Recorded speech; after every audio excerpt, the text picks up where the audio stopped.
জান্নাতের সর্দার ভালোই তো রাখছে। হ্যাঁ আচ্ছা, প্রথমে বাচ্চাকে বুকে দুধ খাওয়ানোর পরে বুকে দুধ খাবেন যে কালো অংশ সহকারে খাওয়াবেন। হ্যাঁ যেই ছোট, তারপরে একে এইভাবে করে কাঁধের মধ্যে নিয়ে এইভাবে এইভাবে এইভাবে বাতাস বের করতে হবে। হ্যাঁ একে বার্পিং বলে।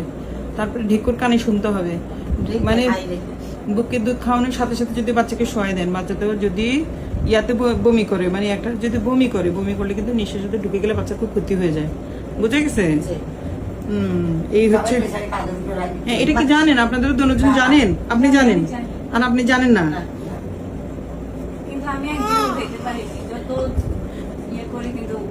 ওই ঢেকুর উঠে না।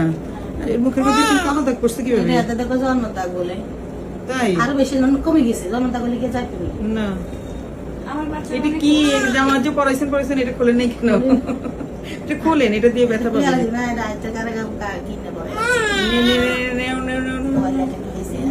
দিন দুদিন দাগ আনা তো ঘুমে তো লাগে না।